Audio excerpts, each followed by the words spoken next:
What's up, Sacramento? This is the Sacramento real estate market update for September 2025. We're entering into fourth quarter of the year. What's been going on? The market's still relatively quiet, but showing some signs of moving again. Investors are jumping into one segment of the market and in a big way. Hang out till the end and I'll tell you where that is and where the opportunity is for you. Let's start with the new home market. BIA members reported 430 homes sold in September. That's 5% above the 409 sales average for this period.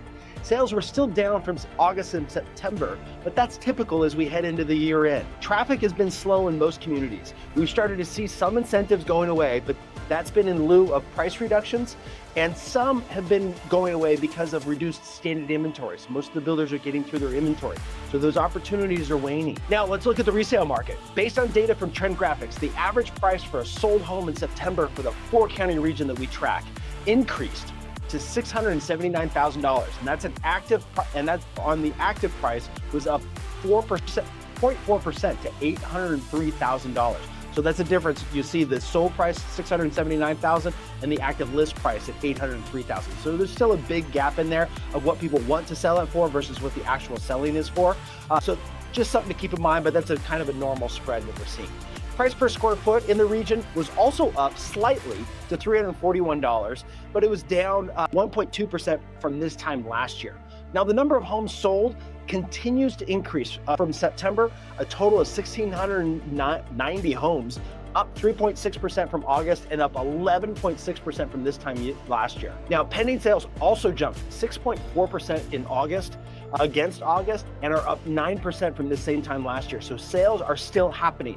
There's still all the doom and gloom in the market, but sales are still happening at a relatively solid pace. Now, this is also a continuation of the pending sales increases for the last 2 months. So it's a trend. We are actually seeing some market movement finally. Days on market is still climbing, climbed up to 49 days. This is up 4 days from what it was in August, and it's up 44% from this same time last year. Now keep in mind, we had abnormally low days on market last year because we had really low inventory. So that's starting to catch up. Now, months of inventory dropped slightly, so it's coming back down to 2.6 months, and that's up 8.2% from this same time last year. There's a normal amount of homes available, but the slower sales pace means increased sales time. You know, the homes are priced right. The homes that are priced right, those are the ones that are selling actually really quickly. We're even hearing a lot from our agents that there are multiple offers on the right priced home. But if you are just slightly off market and going just a little bit high, trying to stretch, those are the homes that are sitting in the market. And what we're seeing consistently is those homes are being sold for below what their real estate professional thought that they were going to sell for, or what they suggested they sell for. So if you think you know better than the market will educate you very quickly. Let's talk about mortgage rates. Mortgage rates are at the lowest point in years. And there's a lot of talk about 2 more Fed fund rates drops through the end of the year. Some of that is already baked into the pricing. We're seeing kind of that low 6s, about 6.3 right now, which is phenomenal. And historically, that's an amazing rate. But if you're one of those people that keeps waiting around for 5% rates, we are not going to see that anytime soon, if ever.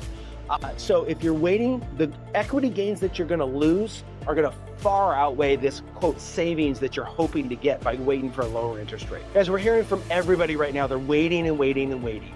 Right now, the investors are jumping in by leaps and bounds into the new home market. This is a rarity. Most investors will not purchase new homes historically, but they are jumping in because they see how many deals there are for many builders right now. We are seeing it constantly in all of our communities as well as all of our competitors' communities.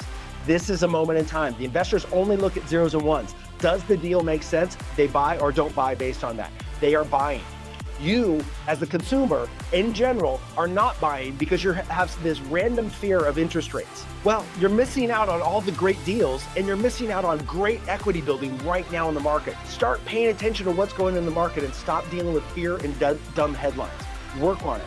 If you guys are ready, willing, and able to buy a house, now is the absolute moment in time, especially to buy a new home. There are some smoking deals, and they will probably continue through year end. Past that, I'm not so sure. I think we're going to start seeing those going away. We're already seeing hints of that right now. Guys, our job is to help you move up in life. Let Next help you get from where you are to where you want to be. Please like this video. Be sure and hit the notification bell so you don't miss out on another, and comment below. I'd love to hear your opinion on this. We'll see you guys next month.